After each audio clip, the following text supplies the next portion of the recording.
Nous sommes heureux de vous retrouver, tous tels que vous êtes, avec Jacques Léo Aleno. Jacques Léo Aleno, bonjour. Bonjour, bonjour Tamba et bonjour à tous. Je vais faire comme Antoine. Comme Antoine. Oui, je vais faire comme Antoine. C'est la seule fois que je vais le faire pour ce mois-là. Parce que. Eh bien, la semaine commence bien. Oui, c'est quelque chose d'humiliant. Mais c'est nos compatriotes qui l'ont vécu hier. C'est avec Air France. Ils sont arrivés à 10 minutes de l'atterrissage. Le vol devrait atterrir à 20h ici. Et il y a une passagère qui a fait un malaise. D'accord. Alors, ils ont été informés par l'équipage qu'il y a une passagère qui a fait malaise. Et pour cela, ils ne peuvent pas atterrir. Ils vont atterrir où? À Dakar.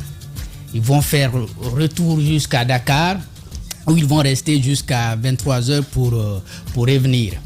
Et l'informatrice qui m'a donné la nouvelle disait qu'elle était gênée, comme beaucoup d'autres d'ailleurs, puisque c'est quand même un malaise. Et entre 10 minutes de Conakry et une heure de Dakar, où est-ce que c'était mieux pour prendre en charge, n'est-ce pas, cette passagère?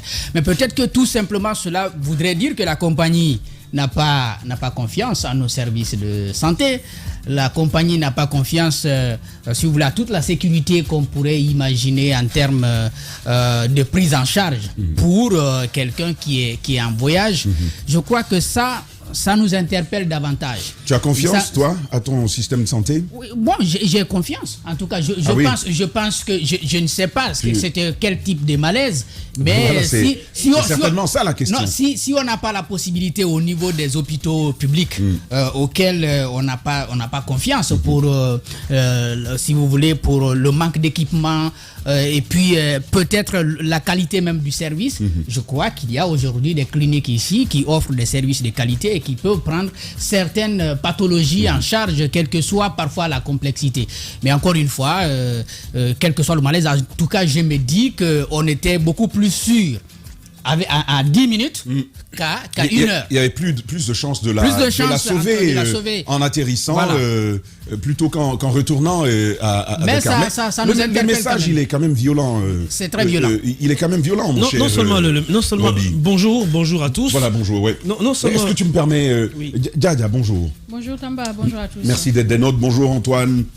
Oui, bonjour Tamba, bonjour à tous. Parfait, on revient avec vous, mon cher. Non seulement... Et vous autres, merci de désactiver, s'il vous plaît. Allez-y. Non seulement l'identité de la passagère ou du passager, tu parles bien d'une passagère, je crois, m'intéresse beaucoup. Si, certes, elle était guinéenne ou nationalité guinéenne, ils auraient atterri. Mais s'il se trouve que c'est pas une guinéenne, cela m'interpelle beaucoup. Et cela me donne ici l'opportunité de dire parfois que ce n'est pas propre à Air France. Les compagnies, généralement comme Air France, comme la Royal Air Maroc, ont souvent tendance à avoir un traitement de faveur vis-à-vis des autres nationalités qui ne sont pas des nationalités guinéennes que des nationalités guinéennes. Cela dit, soit dit en passant, que c'est la responsabilité de Air France en ce moment-là de prendre sur elle le danger de prendre un passager ou une passagère qui fait un malaise et qu'on apporte jusqu'à Dakar pour faire les soins et pour la ramener ici. Mais ça en dit long. Ça en dit long sur la confiance que les gens portent sur notre système de santé. Que cela ne nous choque pas, parce que nous aussi, soyons sérieux, on a véritablement un problème. Non, mais il faut qu'on soit choqué. Je pense que, oui, justement. On a de bons médecins reconnus en Guinée, en dehors. Oui. Mais il s'agit de la perception que l'on a de notre système de santé. À un moment donné, il faut améliorer ça. À un moment donné, lorsque vous réfléchissez aussi, vous poussez la réflexion plus loin. Vous vous rendez compte qu'aujourd'hui, certes, l'une des meilleures structures hospitalières, c'est Donka. Mais à Conakry, il est plus facile, il est plus rapide d'arriver à Dakar que de quitter l'aéroport de Conakry pour arriver à Donka aujourd'hui. Donc il faut voir tous ces paramètres. C'est vrai. 1 heure de temps ne vous suffit pas aujourd'hui. Ça dépend des heures quand même. Si. Les gars. À Conakry, il n'y a pas d'heure d'embouteillage. Les gars, c'est pas vrai. Non, Tamba, laisse-moi. Je peux continuer. Je peux. Il y a un abus. Je peux. Vous descendez à Diamniadio. Je peux. Vous allez passer 1 heure de temps pour atteindre un établissement sanitaire ici. De l'aéroport pour Donka. C'est abusé. Est-ce que vous savez la structure? Est-ce que vous savez la structure la plus proche qui a Diamniadio? Vous le savez pas. Mais là, on parle quand même. Mais je ne sais pas. Justement, c'est la question. Il n'y en a pas. Mais Madame Hiro, je pense que il faut l'activer, Je pense que ce n'est pas. Je pense qu'ils ont. Ils sont. Grands hôpitaux ne Madame sont pas Hiro, pour l'instant. je pense que le personnel de Air France et les pilotes et le personnage et l'équipage, ils l'ont pas fait exprès. Je pense qu'il y a des paramètres qui ont été calculés. Certes, la pathologie n'est pas connue, mais sûrement cette décision n'a pas été prise à l'anodine. Sinon, absolument. Oui, il y a un protocole. Voilà. Vous ne pouvez pas me dire. Vous ne pouvez pas me dire qu'ils vont prendre. Vous ne pouvez pas me dire qu'ils vont. Dakar. Je pense que c'est ça. Vous ne pouvez pas me dire. Absolument. Vous ne pouvez pas me dire qu'ils vont prendre le risque de prendre un individu qui fait un malaise dans l'avion et de le transporter 1 heure de temps alors qu'ils sont à 10 minutes d'atterrissage. Je pense qu'il y a beaucoup de choses qui rentrent en compte. Mais quand même, Mohamed Mara, même s'il y avait un protocole... C'est quand même honteux, hein. Même s'il y avait un protocole, c'est une grosse bâcle pour nous, hein. Joe, tu peux désactiver. Oui, je t'écoute. Voilà, même s'il y avait un protocole, je pense que l'idée d'aller sur un protocole avec le Sénégal découle justement de la qualité des installations sanitaires dans le pays. Mais où est-ce qu'on où est-ce qu'on évacue les malades guinéens, y compris d'abord les officiels, en cas de grosse urgence? Si Paris c'est trop loin, Rabat, Tunis. C'est d'abord Dakar. C'est un fait qui est établi, c'est connu de tous. Alors que ne soyons pas choqués que cet avion-là ait changé d'itinéraire pour aller débarquer une malade à Dakar pour ensuite rallier Conakry. Les grandes gueules. Surpris par cela. Moi, je ne suis pas choqué. Ce qui me choque, c'est que justement notre incurie, elle est indexée là, à la face de tous les passagers qui étaient dans ce vol. Parce qu'on ne sait pas, il y avait combien de nationalités. Il y avait des Bissau-Guinéens dedans, c'est sûr. Hein? C'est sûr, il y avait des Bissau-Guinéens. En tout cas, bon, d'accord. Ils vont rapporter ça en bas de Je ne veux pas parler contre un État frère. Voilà. Ambalo devient de plus en plus éclairé. Hein. Voilà, je ne veux pas parler d'un État frère parce que sinon j'irai sur sur des choses que vous n'allez pas aimer. Mais je dis encore une fois que cela quand même montre un peu, c'est révélateur de la perception que le monde a de notre pays, de notre système sanitaire. Mais ce qui fait mal le plus dans tout ça, tu sais, c'est quoi? Il y a de fortes chances que parmi l'équipe qui a reçu cette malade, qu'il y ait eu au moins un Guinéen. Parce qu'à Dakar, les hôpitaux sont remplis de spécialistes guinéens. C'est ce qui fait mal. Vous savez pourquoi? Parce que simplement, on n'a pas de plateau de qualité en Guinée. On n'a pas de plateau de qualité. Non, mais Dakar, c'est un fait. Je dis Dakar, c'est connu. Partout. Dakar, oui, mais Dakar et Abidjan, le Gabon en particulier. Le Gabon en particulier. J'en ai rencontré un qui est au sein d'une polyclinique à Dortmund. Vous l'écoutez, vous n'en revenez pas. Ils sont partout. En France, dans le monde, aux États-Unis, ils sont partout des médecins guinéens. Je parle de la quantité. Il y en a ici aussi qui sont très bons. Il y en a ici qui sont très bons. Il faut le reconnaître. En effet. Peut-être les structures. Par exemple, quand vous prenez les structures étatiques, est-ce qu'ils ont tous les équipements qu'il faut pour... C'est ça qu'on appelle le plateau, justement. C'est ça le plateau. Et c'est le plateau technique, justement, qui n'existe quasiment pas chez nous. Ce qu'on a est de piètre qualité. Vous avez vu, on était content de l'arrivée de l'hôpital Donka. Mais ça aussi, ça va se gripper. Non, mais le contenu est de grande qualité. Non, c'est connu. C'est de pointe même. C'est connu. Mais bon, après... Mais attendez... Est-ce que pendant qu'on ciblait l'équipement installé, on avait pensé déjà à former les équipes qui auraient dû les utiliser? Rappelez-vous la RTG actuelle Coloma. On a construit la RTG Coloma pendant que c'était en cours, mais on attend justement que le matériel soit livré, installé. Pendant ce temps, mais ça se grippe au bon sens. Ça se grippe. On a connu ça avec la RTG, vous vous souvenez. Pendant, je crois, 6 ans environ, le bâtiment est resté inutilisé. Et le jour où on en a eu besoin, on ne pouvait pas, il fallait cette fois-ci faire des commandes. Il fallait envoyer des gens en Chine et ainsi de suite. Parfois, on ne sait pas prendre de l'avance. Ce qui s'est passé, je crois que ça doit nous choquer tous et ça doit interpeller les pouvoirs publics. Moi, je suis content qu'on ait lancé aujourd'hui la construction d'un second centre d'hémodialyse, notamment du côté de Kindia. Il y a des centres, pas qu'un seul. Il y aura des centres d'hémodialyse à l'intérieur du pays. Régionaux. Justement. Moi, je suis content qu'on aille vers cela. Parce que là-dessus, j'avais appris à un moment donné que le président, depuis au moins, je crois, le mois de juillet, était fortement engagé sur la question. Mais quand il avait vu les budgets qui étaient prévus pour cela, il avait compris que ça sentait de l'arnaque. Les gens voulaient profiter d'un véritable problème de santé publique pour se faire les poches. Et malheureusement, c'est ce qui grippe la plupart des investissements publics dans ce pays. Absolument. Djiba Milimouno, bonjour. Bonjour Tamba. Sur ce sujet, on sait qu'il y a 4 hôpitaux régionaux et plusieurs centres d'hémodialyse en perspective. Et le lancement, c'est même prévu très très bientôt pour le système de santé guinéen. Oui, tout à fait. C'est l'objectif global, c'est de rapprocher les hôpitaux des citoyens, puisque vous vous souvenez, il y a des villages aujourd'hui pour les questions d'accouchement qui sont des questions banales. Des femmes continuent à perdre leurs enfants ou perdre la vie. Donc, je crois aujourd'hui, le fait... Le fait de rapprocher, je pense que la délocalisation va permettre aujourd'hui de pallier ce problème-là. N'oubliez pas aussi qu'il y a sur le savoir-faire. Je crois que c'est ce qu'il veut dire. C'est sur le savoir-faire. Oui. Ce n'est pas lié un peu à la perte de l'acte lui-même. L'acte lui-même.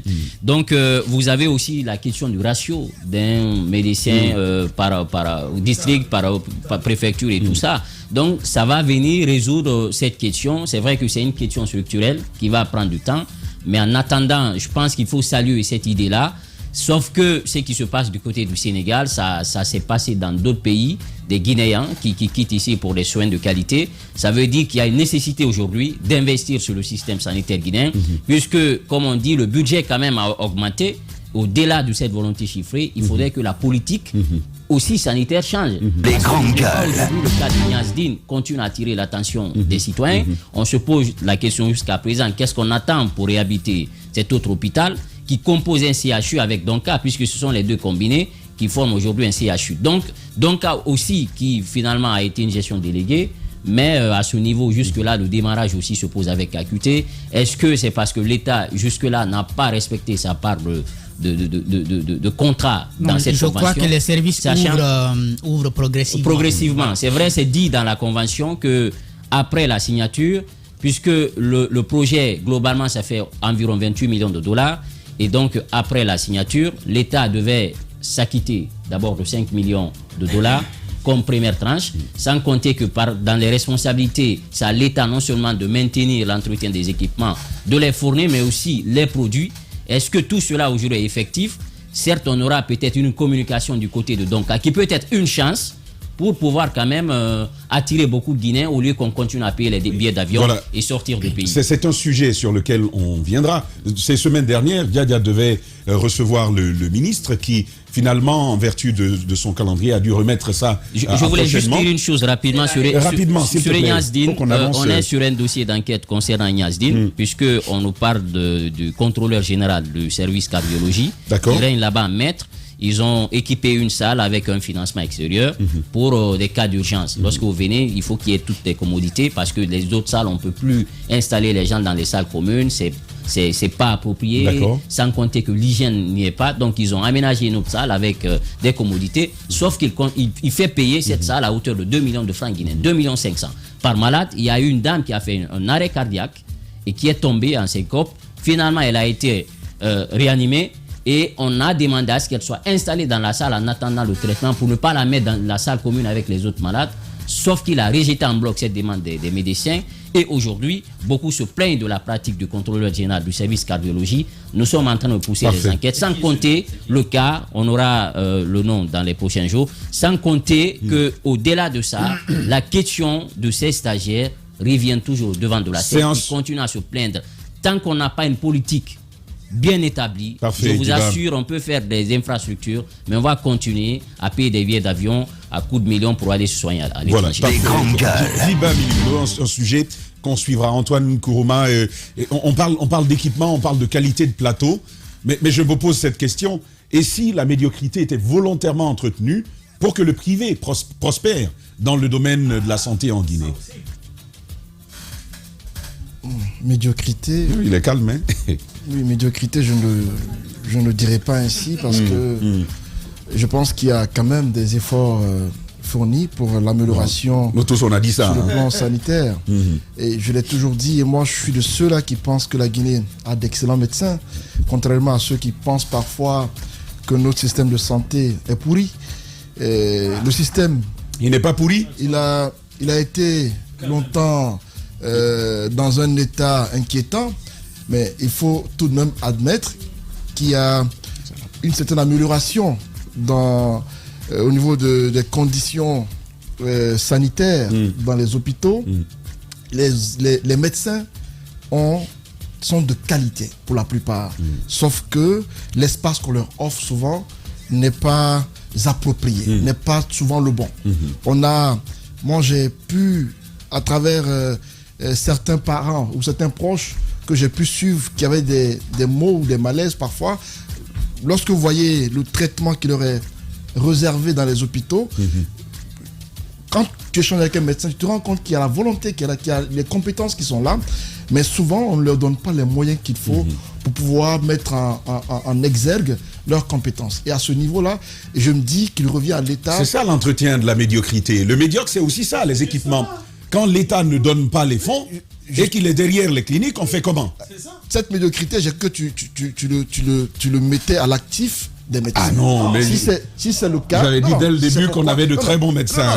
C'est pourquoi j'ai commencé par préciser cela en disant que si c'est le cas... C'est ça qu'il a parlé de médiocrité entretenue. Voilà, c'est on y va, non. Si c'est à tous les niveaux, je me dis qu'à ce niveau, vous n'avez pas tort. Mais sur le cas des médecins, je pense qu'il y a lieu d'encourager ce que nous avons. Il faut juste qu'il y ait une sorte de renforcement à leur niveau. La fois de je vous ai dit que j'ai échangé avec le directeur de l'hôpital Donka, avec qui j'ai longuement échangé, qui est aussi le responsable de la faculté de médecine à l'université de Gamal. Voici quelqu'un qui maîtrise son sujet et qui me parle, qui était un peu inquiet par rapport à l'avenir, au regard de la formation, parce que très souvent lorsqu'ils font des concours d'accès dans les différentes structures de médecine, aujourd'hui ils ont tamisé. Il y a vraiment un travail de fond qui est fait pour ne pas que n'importe qui devienne médecin. Sauf que de nos jours, il accuse le niveau bas des étudiants. Il promet prendre la parole bientôt chez nous. Absolument. C'est ce qu'il m'a confié. Donc à ce niveau, je pense il y a quand même une lueur d'espoir, sauf que l'État doit davantage jouer son rôle. On apprécie qu'il y ait cette construction en vue de 4 hôpitaux régionaux en Guinée, avec la signature du contrat qu'il y a avec la France. C'est bien, mais on veut que toutes ces promesses soient mises en œuvre. Sur le niveau, on va terminer rapidement. Plutôt avec Djadia.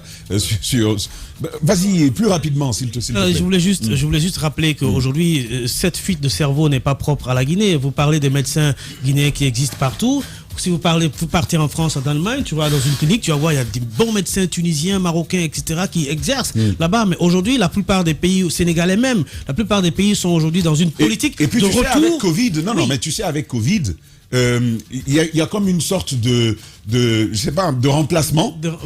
Les besoins en termes de médecins, en termes de soignants se sont développés. Il y a beaucoup d'Africains qui sont partis et qui ne vont plus jamais revenir. Non, mais la plupart des pays aujourd'hui, les pays qui se respectent, sont dans la politique de retour des cerveaux. Et la politique de retour de cerveau, certes, ça se traduit par l'amélioration de l'environnement de travail, mais aussi par l'amélioration des conditions de vie des médecins. Je veux parler du traitement salarial. Même si les médecins guinéens sont performants à l'extérieur, bien évidemment, il y a beaucoup avec qui vous discutez qui sont dépaysés, qui ont envie de revenir, bien évidemment, exercer leur pays en termes d'aide, en termes d'échange de connaissances. Mais si vous avez un médecin qui est payé en France à 10 000 euros par mois, vous le faites revenir, vous lui donnez combien? Vous ne lui donnez pas 10 000 euros exactement, vous lui donnez peut-être 12 000, 13 000, ça l'encourage à revenir. Donc il faut aussi revoir cette politique. C'est vrai de construire des infrastructures, mais si ce sont des infrastructures qui vont rester vides, ou si ce sont des infrastructures qu'on va mettre à la disposition de ce que j'appelle entre guillemets stagiaires, parce que moi je considère les formations africaines ou guinéennes stagiaires par rapport aux autres, ça ne marchera pas. On a réussi à démontrer ici que les cerveaux peuvent revenir. Il y a beaucoup de diaspos qui ont servi dans beaucoup d'institutions qui sont aujourd'hui revenus parce qu'ils considèrent que le traitement est valorisé. Donc à un moment donné, il faut que l'État aussi y pense. Les gens ont envie. Oui, d'accord. Les gens ont envie de revenir, mais les médecins ne reviennent pas fondamentalement. Alors, les médecins ne reviennent pas pour les valorisant, oui, c'est valorisant aujourd'hui. Ils n'auraient jamais été ça là-bas. Ils n'auraient jamais été ça aujourd'hui. Voilà, c'est valorisant. Motivation. Absolument. Donc il faut les motiver pécuniairement. Il faut les motiver certes par les infrastructures, mais aussi, il faut aussi les motiver pécuniairement. Il faut aussi les motiver que l'environnement social et sécuritaire soit beaucoup plus amélioré en Guinée si on ne reviendra pas. Parfait. Sinon, il y a beaucoup de Guinéens qui ont envie de revenir, franchement, servir en Guinée. Les grandes gueules. Voilà. Et donc, Moussa Hiro, le débat sur la qualité de la santé, c'est finalement un débat éternel en Guinée. Toutes les saisons, il revient. Il faudra un éternel recommencement parce qu'on en parle à chaque fois. On l'a dit à l'entame, il y a de très bons médecins ici. La preuve est que, pour vous dire que de bons cours sont dispensés à Gamal, je veux dire, en faculté de médecine, vous avez des étudiants qui viennent de l'Afrique, un peu partout, des îles Comores, de beaucoup d'autres pays, pour venir ici. Moi, j'ai vécu l'expérience avec professeur Amara Sissé. Ces consultations, c'est un véritable lieu de cours. En effet. Un véritable lieu où ils dispensent des cours. Je peux témoigner. Vous avez des têtes comme ça, vous avez professeur Hassanba, il suffit ils sont invités à l'international à chaque fois pour faire des prestations. Vous avez professeur Namori, vous avez le professeur Abbas, vous avez de très bons médecins dans ce pays. J'ai appelé professeur Hassan la semaine dernière, tu étais là, son téléphone ne sonnait pas en Guinée. Oui, il est tout le temps invité. Professeur Dadi Baldé, qui est actuellement le directeur général de l'hôpital Ignace Dine. Je pense qu'on a, en matière de cardiologie, c'est vraiment une éminence. Je pense qu'il y a des talents. Mais qu'est-ce qu'il faut faire? Comme Roby le disait tout à l'heure, il faut mettre les gens dans les conditions qu'il faut. Si vous voyez qu'on permet, il y a une sorte de parallélisme. C'est-à-dire que quelqu'un qui travaille au public se permet aussi d'avoir sa petite clinique. Pourquoi? Parce que à force de travailler là, il n'y a pas de considération. Il n'y a pas de perspective. Parce que pour être professeur, si tu permets, on a reçu un professeur ici, professeur de médecine. Il est là et je le prends en offre. Vous lui avez demandé son salaire, n'est-ce pas? Il m'a dit qu'il a 2 millions. Voilà. Il m'a dit qu'il a... Non, il avait 1,5 million. Il m'a dit, mais ça vient d'augmenter. J'ai 2 millions par mois. Imaginez, vous avez... En fait, on fait un mauvais procès aux gens parfois dans ce pays. Pourtant, il suffit de voir, par exemple, les montants, les détournements dont on parle ici. Vous évaluez tous ces montants-là. Comparativement à un professeur d'université, quelqu'un tel que professeur Hassan, professeur Abbas, professeur Amara Sissé, vous dites... Par rapport à tous ces montants colossaux qui vont dans des comptes d'une seule personne, on ne peut pas évaluer, améliorer le salaire de cette personne qui sauve des vies. Comment voulez-vous que les choses se passent normalement? Je parlais avec un médecin, Dr 10 du côté de Ignace Dine. Il me dit, intéressez-vous aux évacuations en Guinée, faites le bilan en une année. Combien d'argent la Guinée perd à l'international en matière de soins? Les gens qui vont à Dakar, qui vont en Tunisie, qui vont à Rabat, qui vont un peu partout. Si on mettait tous ces montants-là, si l'État se permettait vraiment de mettre les fonds qu'il faut pour mettre des plateaux ici, l'argent là serait resté en Guinée au lieu de partir ailleurs. Mais qu'est-ce qu'on fait? Qu'est-ce qu'on fait réellement? Mais l'autre chose dont il faut parler, c'est même la malhonnêteté qui caractérise le système. Quand vous voyez certains dons qui se font, certains dons par exemple en matière d'équipement au niveau des hôpitaux qui se retrouvent sur le marché, ou qui se retrouvent avec des personnes qui vont marchander cela. Je pense qu'il y a quelque chose... Il faut faire en sorte que tout se fasse de façon professionnelle. Au-delà du professionnel, il y a quelque chose de très immoral derrière cette histoire.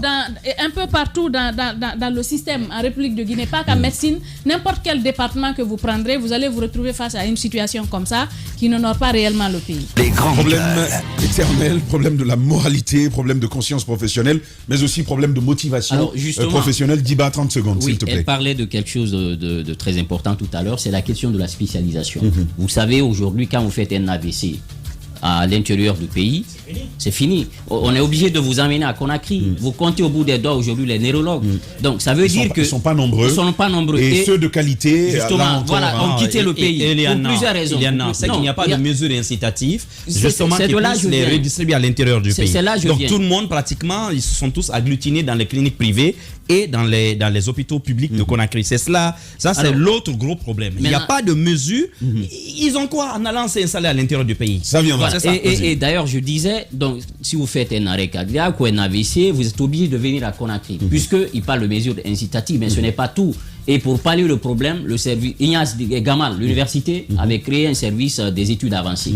Et ce service des études avancées a permis de créer aujourd'hui dans les 2 hôpitaux Ignace et Donka des structures de spécialisation. Vous avez par exemple la chirurgie générale et viscérale, vous avez la neurologie, la gynéco-obstétrique, la dermatologie, l'urologie, andrologie, la néphrologie, la pédiatrie, ainsi de suite. Mais sauf que ils ont énuméré des problèmes, ces jeunes étudiants. Ils disent que depuis sa mise en place, il a formé un assez nombre important de spécialistes, dont certains évoluent aujourd'hui en France et dans certains pays de l'Afrique, entraînant l'afflux des cerveaux. Le non-retour de ces derniers serait en partie lié au manque de financement des études spécialisées dans notre pays, à la non-intégration à la fonction publique des médecins spécialisés, ayant pour conséquence un sous-effectif de médecins à l'absence de services spécialisés. Donc voilà un peu l'état des lieux. Je pense que l'État, pour encourager non seulement ceux qui ont quitté le pays à revenir, il faut jouer aujourd'hui sur les primes, sur le paiement, mais également, et l'autre facteur qui ne les encourage pas à se spécialiser d'en bas, c'est que la formation spécialisée, ça coûte 5 millions. Pour un jeune qui n'a pas, dont les parents n'ont pas assez de moyens, ça veut dire qu'on vous ferme systématiquement la porte à une formation spécialisée. Les grandes gueules sont intégrés dans le programme universitaire. Normalement. Et je ne sais pas pourquoi on créerait des formations payantes. C'est pourquoi ils sortent avec le doctorat à Gamal. Parce que vous avez au moins 7 ans de formation et les années de spécialisation commencent après la licence. Donc je ne sais pas pourquoi il y a ce traitement assez spécifique pour eux. Question, c'est un sujet pour lequel, justement, j'avais déjà été interpellé. Le ministère de l'enseignement pré-universitaire, l'enseignement supérieur, de la recherche scientifique et de l'innovation peut aider justement à nous clarifier un peu cette situation. Mara, c'est le même principe. 30 secondes, s'il te plaît. Vous savez, tout est question de priorité. Observez notre pays, observez nos États et vous saurez exactement c'est quoi nos priorités. Un député prend combien comme salaire? Nos conseillers là, non, aujourd'hui ils sont à minimum 35-40 millions. 40 millions, combien? Minimum 35-40. Non, ça c'était. Non, avec je les parle traitements, des conseillers que nous avons. Avec le traitement qui va autour. Attention, ils sont pas loin des 50 millions, ils sont pas loin. Absolument. Avec tous les traitements. Oui, ils sont pas loin. Non, mais c'est tout ça, il faut tout mettre dedans. Non, toute la rémunération, le salaire brut, brut, ça peut être 15 millions, mais la rémunération va nettement au-delà. Alors, un ministre, ça touche combien? Aujourd'hui, ça a bien évolué. Non, c'est extrêmement important. Allons-y, Mara, allons-y. Vous avez vu cela, justement, avec les primes et tout. Maintenant, on vous dit un professeur agrégé de médecine qui doit travailler, enseigner, préparer des spécialistes et tout, pour préserver les vies. Et vous me dites que le gars, il touchait 2 millions. Aujourd'hui, ça a un peu évolué. Le gars va toucher peut-être, non, prenons 5 millions ou 6 millions de base. Même pas, non, prenons cela. Prenons même 10 millions. Imaginons. Prenons même 10 millions. Faut pas leur donner des mots de tête parce qu'ils savent qu'ils prennent pas ça. Attendez. Suivez son raisonnement. Je pense qu'il a raison. Prenez même 10 Imaginez millions. même ça. Prenez même 10 millions. Imaginez. Prenez même 10 millions. Pour quelqu'un qui est allé à l'agrégation, qui est chef de service et tout, il n'a pas de logement de fonction. Or, le ministre, lui, il a un logement de fonction. Il n'a pas de véhicule de fonction. Le ministre et le député, eux, ils en ont. Vous comprenez? Le monsieur doit se loger à Symphonia, à la cimenterie. D'accord? Parce qu'il veut un loyer moins cher. Accessible. Mais il a une épouse, il a 4 enfants. Il a sûrement d'autres membres de la famille à charge. Par mois, il doit au moins payer 6-7 millions comme loyer. Et là, on ne compte pas le carburant. Si derrière, il a la chance d'avoir un au revoir la France qui doit conduire jusqu'à l'hôpital Donka ou Ignace Dine. D'accord? Le carburant, l'entretien de ce véhicule et tout le reste. D'accord? S'il a un certain âge, il a peut-être besoin d'un chauffeur. Le chauffeur. Alors, c'est pas si vous voyez un peu ce que ça fait comme pression sur ces gens. Alors, vous vous rendrez compte quand notre État, justement, limite ces gens-là financièrement, limite même l'enseignant, l'instituteur de l'école élémentaire, en ne le payant pas, quelqu'un qui a appelé à former la nation de demain, mais ça veut tout dire quant à ce qu'on a comme priorité. C'est cela. Je veux terminer par cet exemple qui m'a toujours choqué. Rapidement, s'il te plaît. Lorsqu'on a construit ici l'hôtel Noum, on a trouvé que j'étais grincheux. Vous vous souvenez de la pandémie de la Covid ici qui décimait les gens et ainsi de suite. À l'époque d'Héro, on avait demandé la réquisition même de certains de ces hôtels. il n'y avait pas encore les CTE et autres. Mais vous avez en face du mouroir qu'on appelle Ignace Dine, un hôtel mais qui est d'une qualité mais insolente. Et n'oubliez pas que cet espace, au départ, était l'espace aménagé par le gouvernorat pour recevoir les malades, justement, qui devraient prendre de l'air. On est venu prendre ça. Alors qu'on aurait pu penser à une extension. Vous demandez quand est-ce qu'on va rénover Ignace Dine. Mais Ignace Dine n'est pas un hôpital. Ignace Dine est à raser et à reconstruire, bon sang. Mais les espaces même qui auraient dû contribuer à cela, qu'est-ce qu'on en a fait? On en a fait un endroit où le soir, les jeunes filles de Conakry vont venir s'asseoir pour siroter un jus et puis voilà prendre des photos. Voilà ça. Ben, vous savez qui paye pour ces jeunes filles? Je ne vais pas aller plus loin. Je ne vais pas aller là-dessus. Maintenant, tu as compris mon allusion. Tu as compris maintenant mon allusion. Donc, voilà la situation. Donc, on comprend véritablement que c'est une question de priorité et c'est pas difficile pour soumettre, je vais terminer là-dessus, une nation.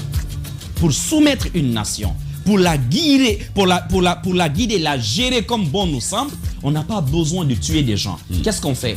On tue la formation. Et vous êtes sûr que les gens ne réfléchissent plus longtemps. Ils ne penseront plus qu'à leur quotidien. Malheureusement, c'est dans cette situation que se trouvent nos États. Eh bien voilà, assez de choses à dire sur ce système de santé finalement.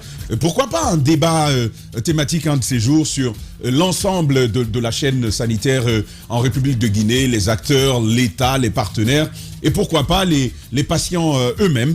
On fait cette petite virgule et on se retrouve pour un autre sujet.